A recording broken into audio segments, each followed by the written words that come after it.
नमस्कार, मैं हूँ श्वेता। स्वागत है आप सभी का हमारे इस कार्यक्रम ग्रह नक्षत्र और आप में। दर्शकों, रोज सुबह आपको रहता है इंतजार अपने प्रश्नों के ज्योतिषीय समाधान जानने का। तो हम हैं लेकर हाजिर आपके सभी समस्याओं के समाधान। साथ ही साथ हम आपको बताते हैं ज्योतिष विज्ञान से जुड़ी ढेरों जानकारियां, आपका दैनिक राशिफल और जानेंगे क्या है आज के समृद्धि सूत्र में खास।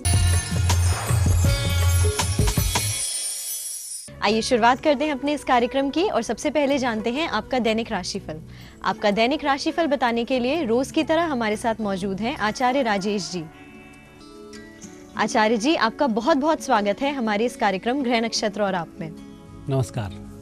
आज है 16 नवंबर, दिन रविवार। आइए जानते हैं कैसा रहेगा आपका आज का दिन आचार्य राजेश जी से।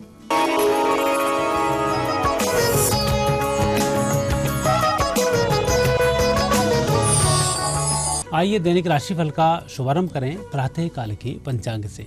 मार्गशीर्ष कृष्ण पक्ष नवमी तिथि आज रविवार का दिन है। शुभ समय दोपहर 3 बजे से दोपहर 4:30 तक है। राहु काल दोपहर 4:30 से सायंकाल 6 बजे तक है। आज चंद्रमा रहेंगे सिंह राशि में और आज सूर्य का भी राशि परिवर्तन है। सूर्य तुला राशि से हटकर वृश्चिक राशि में प्रवेश कर रहे हैं। पहले हम देखेंगे वृश्चिक राशि के सूर्य आपके लिए क्या लेकर आए, फिर हम बतलाएंगे आज आपका दिन कैसा होगा। पहली राशि है मेष। मेष राशि वाले व्यक्तियों के लिए पंचम भाव के स्वामी सूर्य बनते हैं जो अष्टम स्थान से भ्रमण कर रहे हैं। इस माह आपको खाने पीने का थोड़ा ध्यान रखना चाहिए। स्वास्थ्य का विशेष ध्यान रखें। ऐसे समय में पीलिया रोग, लीवर से संबंधित शिकायतें खड़ी हो सकती हैं। आज का दिन लाभकारी सिद्ध होगा। आर्थिक स्थिति में सुधार होगा। वृषभ राशि। वृषभ राशि व्यक्तियों के लिए सूर्य का राशि परिवर्तन। सप्तम भाव से चलते हुए सूर्य वैसे तो पारिवारिक जीवन में कहीं कोई तनाव चल रहा होता है तो उसे सुधारने का काम करते हैं, लेकिन तनाव नहीं चल रहा है तो जीवन साथी के स्वास्थ्य को प्रभावित करके वैवाहिक जीवन को थोड़ा सा कमजोर करते हैं। सूर्य देवता का यह दोष आपके ऊपर नहीं आए, इसलिए पूरे माह हर रविवार कुमकुम पानी में डालकर सूर्य को अर्घ्य अवश्य दें ताकि वृश्चिक राशि के सूर्य का दोष आपके जीवन साथी को प्रभावित न कर सके। आज का दिन आर्थिक दृष्टि से अच्छा रहेगा। मिथुन राशि। मिथुन राशि व्यक्तियों के लिए वृश्चिक राशि के सूर्य सदैव हुई उत्तम फल को देने वाले होते हैं, भाग्य को जागृत करने वाले होते हैं। यदि इस समय आप कोई साधनाएं कर रहे हैं तो भगवान सूर्य की कृपा से आपकी साधनाएं सफल होंगी, अच्छी उन्नति होगी, प्रमोशनों के योग बनेंगे। पूरा माह उत्तम फल को देने वाला है। आज का दिन भी लाभकारी दिन ही है। धन की प्राप्ति के साथ साथ आपके व्यक्तिगत कार्य संपन्न हो जाएंगे। कर्क राशि। कर्क राशि व्यक्तियों के लिए विशेष रूप से विद्यार्थियों को वृश्चिक राशि के सूर्य बहुत शुभ फल प्रदान करते हैं। याददाश्त में भी वृद्धि होती है, आंखों के रोग भी समाप्त होते हैं, परिस्थितियां बेहतर हो जाती हैं। कोई नया कार्य करना है तो नए लोगों से मिलना भी होता है। अच्छा शिक्षक प्राप्त हो जाता है, उसके माध्यम से शिक्षाओं में भी बढ़ोतरी हो जाती है। तो कर्क राशि वाले बच्चे इस माह उत्तम फल को प्राप्त करेंगे। आज का दिन थोड़ा सा कमजोर दिन है, झूठ नहीं बोलें। सिंह राशि। सिंह राशि के स्वामी ही सूर्य हैं जो राशि परिवर्तन करके वृश्चिक राशि में प्रवेश कर रहे हैं। पूरा माह उन्नति को देने वाला है। धार्मिक पुस्तकों के अध्ययन करने में विशेष फल की प्राप्ति होगी। इस माह प्रति रविवार कुछ दान कर दिया जाए तो संतान को भी यशस्वी बनाता है, उनका भी भाग्योदय कराता है। आज का दिन लाभकारी सिद्ध होगा। आप मन वांछित सफलताओं के हकदार हैं। जो काम आप कर रहे हैं वह आपको उत्तम फल प्रदान करेगा। कन्या राशि। कन्या राशि व्यक्तियों के लिए सूर्य का राशि परिवर्तन वृश्चिक राशि में प्रवेश कर रहे हैं। आंखों से संबंधित शिकायतें दूर होंगी, लाभ भी अच्छा मिलेगा, परिस्थितियां बेहतर होंगी, आपका पराक्रम काम करेगा। कुल मिलाकर इस माह शांत नहीं बैठें, पेंडिंग कार्यों को ओपन कर लें, आपके कार्य संपन्न होंगे, नए कार्य भी हाथ लगेंगे, रुके धन की भी प्राप्ति होगी। पूरा माह आनंद के साथ व्यतीत होगा। मात्र जुए सट्टे शेयर से दूर रहें। तुला राशि। तुला राशि से हटकर सूर्य धन स्थान पर प्रवेश कर रहे हैं। परिजनों से विवाद की स्थिति हो सकती है। परिवार में कहीं कोर्ट कचहरी के मामले चल रहे होंगे तो थोड़े से विपरीत जा सकते हैं, इसका ध्यान रखें। रविवार के दिन गुड़ से बनी हुई वस्तुओं का दान करें। आज का दिन लाभकारी सिद्ध होगा। वृश्चिक राशि। वृश्चिक राशि में सूर्य का प्रवेश है। आपके लिए उग्रताओं को देने वाला है, लेकिन स्वास्थ्य को सही रखेगा। रुके धन की प्राप्ति होगी, नई योजनाएं बनेंगी। यह माह अच्छा होगा, लेकिन आज का दिन थोड़ा सा खर्चीला होगा। धनुराशि वाले व्यक्तियों के 12वें स्थान से सूर्य का भ्रमण होगा। यह खर्च का संकेत दे रहा है, लेकिन व्यापार व्यवसाय में तरक्की को भी दर्शा रहा है। आपके व्यापार स्थान के स्वामी हैं, द्वादश स्थान से भ्रमण कर रहे हैं। व्यापार में विस्तार के योग बनेंगे। आज का दिन आर्थिक दृष्टि से अच्छा रहेगा। रुके धन की प्राप्ति के साथ साथ आपके व्यक्तिगत कार्य संपन्न होंगे। मकर राशि व्यक्तियों के लिए ग्रह योग बहुत शुभ है। सूर्य का राशि परिवर्तन भी शुभ है। पूरा माह आनंद के साथ व्यतीत होगा। शुभता में लगातार वृद्धि ही होती रहेगी। आज अपने स्वास्थ्य का ध्यान रखें, थोड़ा सा विश्राम करें। कुंभ राशि व्यक्तियों के लिए सूर्य का राशि परिवर्तन व्यापारिक दृष्टिकोण को बढ़ाने वाला है। कुछ नई सोच के साथ नए कार्य शुरू होंगे जो लाभकारी सिद्ध होंगे। कम धन में अच्छे लाभ के इस माह संकेत बन रहे हैं। शांत नहीं बैठें, कुछ न कुछ करते रहें, लाभ कमाते रहेंगे। आज का दिन पारिवारिक दृष्टि से शुभ दिन है। मीन राशि व्यक्तियों के लिए सूर्य का राशि परिवर्तन भाग्य के सूर्य भाग्य को बढ़ाते हैं, साधनाओं को बढ़ाते हैं, हनुमान जी की कृपा से उत्तम लाभ करवाते हैं। व्यापार व्यवसाय में भी उन्नति होती है। यह सूर्य वैसे तो अच्छा लाभ प्रदान कर रहे हैं, परंतु ऐसे समय में गवाही देना ठीक नहीं होती और किसी व्यक्ति से विवाद करना ठीक नहीं होता है। इस माह थोड़ा धैर्य रखें। आज का दिन सामान्य दिन है, लेकिन आपके माध्यम से दूसरे लोगों के कार्य संपन्न हो जाएंगे। दर्शकों, ये था आपका आज का दैनिक राशिफल। आइए जानते हैं क्या है आज के समृद्धि सूत्र में खास। मित्रों, आज सूर्य का राशि परिवर्तन हुआ है। आज के दिन गुड़ से बनी हुई वस्तुएं किसी व्यक्ति को दान करते हैं तो सूर्य के दोष समाप्त हो जाते हैं। ऐसा करने से कई प्रकार भाग्यों में भी कई अवरोध आ जाते हैं, वह भी अवरोध दूर हो जाते हैं। आज सती जयंती भी है। माता सती की आराधना करना, उन्हें सामग्री भेंट करना, घर में बनाई हुई सामग्री का प्रसाद चढ़ाना लाभकारी होता है। और कल है दत्तात्रेय जयंती। इस जयंती को मनाने से तीनों देवों का पूरा फल प्राप्त होता है और उसके लिए आज से ही व्रत प्रारंभ किया जाता है। आचार्य जी, हमारे दर्शकों को उनका दैनिक राशिफल और समृद्धि सूत्र बताने के लिए आपका बहुत बहुत धन्यवाद। धन्यवाद। दर्शकों, अब वक्त हो गया है एक छोटे से ब्रेक का। ब्रेक के बाद हम फिर वापस आएंगे और देंगे आपको आपके सवालों के जवाब। तो कहीं जाइएगा मत, देखते रहिए कार्यक्रम ग्रह नक्षत्र और आप।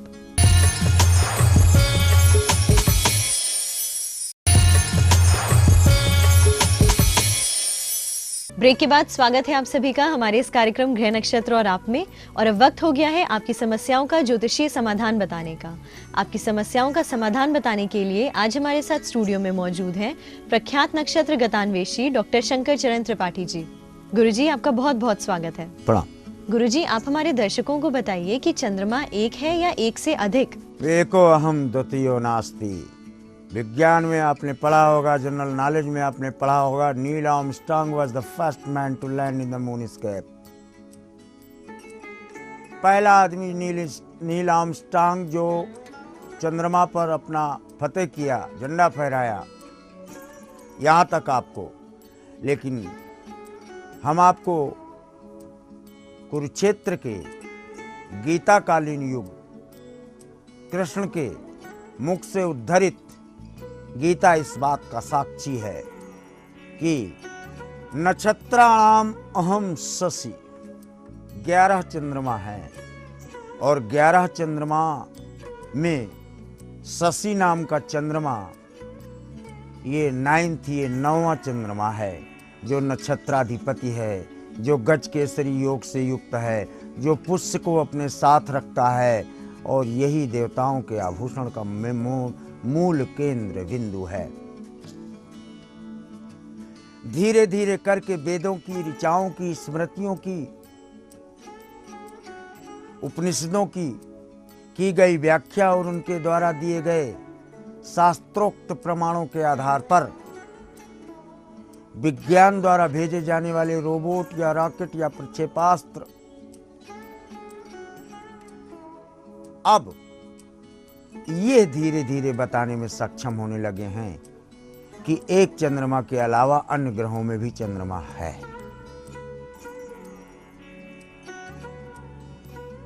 एको हम द्वितीयो नास्ति, यानी शशि नाम का चंद्रमा जो गीता में उद्धृत किया है कृष्ण ने, कृष्ण इसी चंद्रमा में गए थे।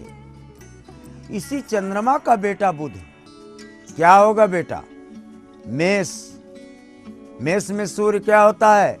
परमोच्च। और परमोच्च सूर्य की स्थिति 22 दिन एक राशि में रहता है सूर्य, यानी 14 भुवनों में अगर कोई एक ही चंद्रमा कॉमन है, उभयनिष्ठ है, तो वो शशि नाम का चंद्रमा है जो नक्षत्राधिपति है।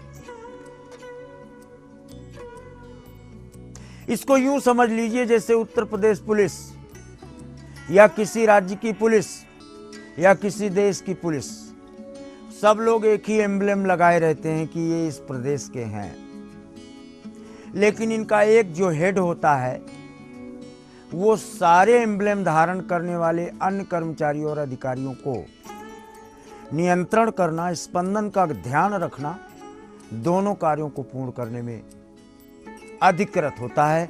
बिल्कुल वही दशा शशि नाम के चंद्रमा की है जो नक्षत्राधिपति है।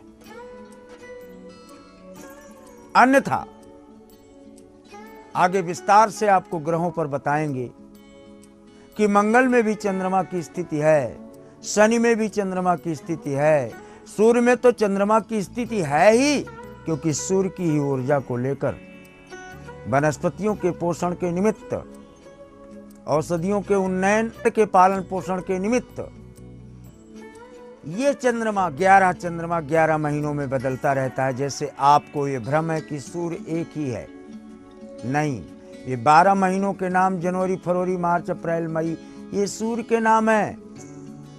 जनवरी माने माघ का सूर्य, फरवरी माने फाल्गुन का सूर्य, यानी जिसको सन जोन में हमने डिवाइड किया है ज्योतिष विज्ञान में, फिर मून जोन में डिवाइड किया है, और विश्वोत्तरी जब हम लेते हैं, चंद्रमा का कालखंड 2.57 इतना रहता है, ये लगभग 2.5 दिन के आसपास, यानी जहां 22 की संख्या सूर्य लेता है 22 दिन एक कालखंड में, वहां ये 2.5 दिन लेता है। 2.20 के बजाय 2.50 लेता है। 30 की संख्या और क्या बढ़ जाती है, वो कुछ और नहीं, 27 नक्षत्र धन एक अभिजीत नक्षत्र 28 जुड़ जाता है। महीने में 2 फरवरी के 2 दिन कम हो जाते हैं, वही पूर्णांक है, इससे भी कुछ नहीं। अर्थात एको अहम द्वितीयो नास्ति, और यथा तच्चिंगारी अग्नि तुरीयाम, तुरीय अवस्था को प्राप्त रहती है अग्नि में चिंगारी, और जब उस अग्नि को विचलित अवस्था प्राप्त होती है किसी भी अस्त्र से, किसी भी चीज से, तो उसमें से चिंगारियां निकलती हैं। जलती हुई लकड़ी को पटको तो चिंगारियां निकलती हैं। ये चिंगारियां चंद्रमा के 11 स्वरूप हैं, और जहां से इस चिंगारी का उद्भव हो रहा है ये नक्षत्राधिपति चंद्रमा है। जैसे सूर्य में सारे सूर्यों का मूल केंद्र बिंदु चैत्र है, मूलाधार, इसलिए न सूर्यो न चंद्रार्कौ न अग्नि तम समुपेक्षत, स्वप्रकाश आत्मयोनिश्च तद्धाम परमं मम। ये वही स्वयं प्रकाशित है। ये चंद्रमा सूर्य पर आश्रित नहीं होता। नक्षत्राधिपति चंद्रमा ये सूर्य से ऊर्जा नहीं लेता, ये इतर है, और यही एकमात्र चंद्रमा है जहाँ पर कृष्ण और अर्जुन महाभारत काल में अपने बेटे अभिमन्यु से मिलने गए हैं और झंडा फहराए हैं, जबकि नील आर्मस्ट्रांग ने जहाँ झंडा फहराया है वो पहला चंद्रमा है, जो वर्षा ऋतु का चंद्रमा अगस्त ऋषि के अगस्त ऋषि के प्रमाण से ये पहला चंद्रमा है, ऐसा प्रमाणों में दिया गया है। इस महत्वपूर्ण जानकारी के बाद आइए जानते हैं हमारे पहले कॉलर कौन है और उनका क्या प्रश्न है। प्रणाम, अशोक कुमार, ये दिल्ली से बोल रहा हूँ। मेरी डेट ऑफ बर्थ जो है 2/10/1977 है। आर्थिक स्थिति खराब चल रही है, क्या करूँ, कुछ उपाय बताइए। आर्थिक स्थिति खराब चल रही है मेरी बहुत ज्यादा। हमारे आज के पहले कॉलर हैं अशोक कुमार जी, नई दिल्ली से। गुरुजी ये जानना चाहते हैं कि इनकी आर्थिक स्थिति ठीक नहीं है, कोई उपाय बताएं। कन्या बृहस्पति का मानेंगे नहीं आप। मिथुन कन्या ब्रह्मा की नहीं मानता, हमारी कैसे मानेगा। लेकिन वृष है, इससे आधी बात मान लोगे। शनि चंद्रमा से पंचम है, और कभी गलती से आपने अगर प्रोग्राम देखा हो तो हमने कहा कि पंचम शनि और जब द्वारे पे आई हैं तो दर दर ठोकर अभीख मंगई है। क्यों? सूरज का घर है ना, जहाँ प्रकाश था वहाँ राख पड़ गई। आर्थिक स्थिति का उन्नयन कैसे होगा? भागो, काशी मथुरा या अयोध्या परिक्रमा करके साल में एक बार जरूर आओ, जिंदगी भर, तब आर्थिक स्थिति बरकरार रहेगी समानांतर अवस्था में। अशोक कुमार जी, हम आशा करते हैं कि आपको आपके सवाल का जवाब मिल गया होगा। आइए जानते हैं हमारे अगले कॉलर कौन है और उनका क्या प्रश्न है। प्रणाम गुरु जी, मैं अनीश कुमार, हजारीबाग से। जन्म तिथि 11/5/1983, समय सुबह के 6:41, धनबाद झरिया से बोल रहा हूँ। मेरा प्रश्न ये है कि मैं बहुत दिनों से पति को परीक्षा दे रहा हूँ, उसमें सरकार कब तक हमको सफलता मिलेगी और कब तक हमको स्थायी रूप से सरकारी नौकरी मिल जाएगी, उसका कोई उपाय है तो बताएं। हमारे अगले कॉलर हैं अनीश कुमार जी, हजारीबाग झारखंड से। गुरुजी ये जानना चाहते हैं, काफी समय से प्रतियोगी परीक्षा की तैयारी कर रहे हैं, सफलता नहीं मिल रही, इन्हें नौकरी कब तक मिलेगी, कृपया बताएं। वृष में अश्विनी, अभी टाइम है आपको। अश्विनी का केतु है, शनि नक्षत्र का केतु अभी परिवर्तित हुआ है। सूर्य आपके द्वादश कुर्सी का मालिक। 2017 में ली गई परीक्षाएं, 2019 में ली गई परीक्षाएं या इस समय आने वाले परिणाम आपके पक्ष में जाते हैं, ले जाता है आपको एग्जिट पद तक, इसमें संशय नहीं। अनीश कुमार जी, हम आशा करते हैं आपको आपकी समस्या का समाधान मिल गया होगा। और अब इसी के साथ वक्त हो गया है एक छोटे से ब्रेक का। ब्रेक के बाद हम फिर वापस आएंगे और देंगे आपको आपके सवालों के जवाब। तो कहीं जाइएगा मत, देखते रहिए कार्यक्रम गृह नक्षत्र और आप।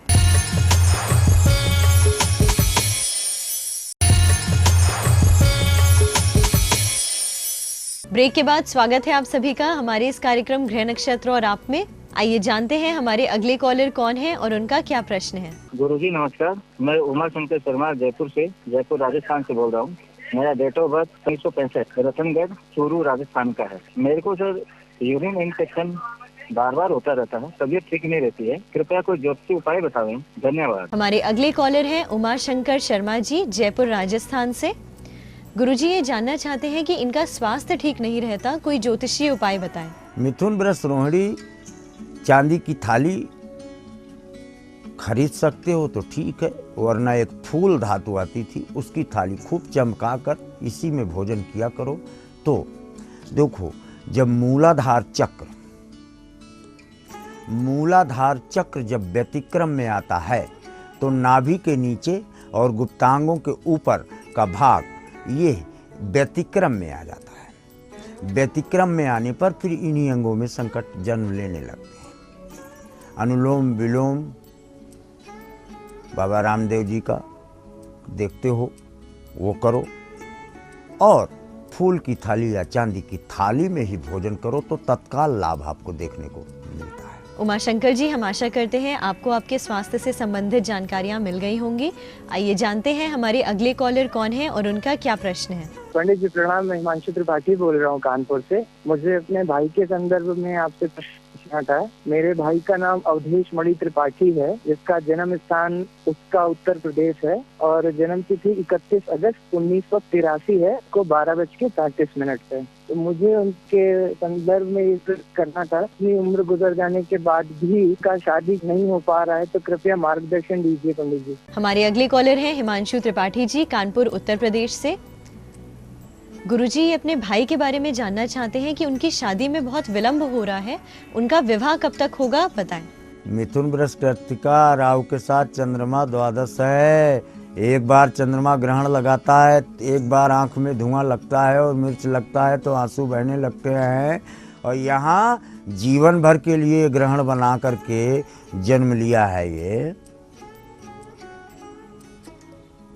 8:15 पर चंद्रमा को दीपक दे इसकी माता 42 डेज लगातार या 6 डेज मिनिमम या 6 घंटे लगातार दीपक अगर जलता रहे तो छठे दिन विवाह के लिए कोई निश्चित आ जाता है, इसमें संशय नहीं है। वैसे ये विवाह को आते हैं लोग तो ये स्वयं अस्वीकार कर देता है।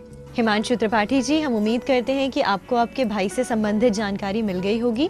आइए जानते हैं हमारे अगले कॉलर कौन है और उनका क्या प्रश्न है। गुरुजी प्रणाम, मैं सतना जिला एमपी से बोल रहा हूँ। मेरी डेट ऑफ बर्थ है 29 मई 84 के 45 मिनट सुबह, ग्वालियर एमपी का जन्म है। मैं अपने करियर सेटलमेंट के बारे में जानना चाहता हूँ। जॉब कब तक और किस क्षेत्र में मिल जाएगी, कृपया बताएं। हमारे अगले कॉलर हैं जीता मित्रा जी, सतना मध्य प्रदेश से।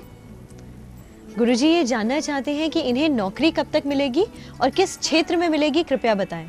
मिथुन मेष भरणी विज्ञान और एमबीए ऐसे शिक्षण आपको प्रशिक्षण प्राप्त होते हैं। बीटेक कर लो, एमबीए कर लो, ये आपको प्रदत्त पृष्ठभूमि से देखा जाता है। और बैंकिंग, कॉमर्शियल सेक्टर, इसमें आप अपने पुरुषार्थ और अपना योगदान प्रस्तुत करें। सफलता इन्हीं क्षेत्रों में चिल्ला चिल्ला कर आपका वर्ण करने को बाध्य है। जीता मित्रा जी, हम उम्मीद करते हैं कि आपको आपकी नौकरी के विषय में जानकारी मिल गई होगी। आइए जानते हैं हमारे अंतिम कॉलर कौन है और उनका क्या प्रश्न है। जी, मैं महेंद्र सिंह बोल रहा हूँ और मेरा जन्म 11 मार्च 1980, जन्म स्थान तेफना, डिस्ट्रिक्ट चमोली, उत्तराखंड पड़ता है। जॉब के इसमें पूछना चाहता हूँ कि मेरी सरकारी नौकरी का योग अभी कब तक है या क्या है, उसके बारे में पूछना चाह रहा हूँ। हमारे अगले कॉलर हैं महेंद्र सिंह जी, देहरादून, उत्तराखंड से। गुरुजी ये जानना चाहते हैं इन्हें नौकरी कब तक मिलेगी, बताएं। पिछले 4 वर्षों से लगातार आप गवर्नमेंट जॉब के लिए प्रयासरत हैं। प्रशासनिक सेवाओं के लिए या प्रादेशिक प्रशासनिक सेवाओं के लिए, बैंकिंग, रेलवे सेवाओं के लिए, इन पर अपना योगदान प्रस्तुत करें। चंद्रमा दशम है, आपको गवर्नमेंट जॉब देता है। महेंद्र सिंह जी, हम आशा करते हैं आपको आपकी समस्या का समाधान मिल गया होगा। गुरुजी, कार्यक्रम में आने के लिए और दर्शकों के सवालों के समाधान बताने के लिए आपका बहुत बहुत धन्यवाद। प्रणाम। अब कार्यक्रम को यही समाप्त करते हैं। कल आपसे फिर मुलाकात होगी इसी चैनल पर, इसी समय। तब तक के लिए नमस्कार।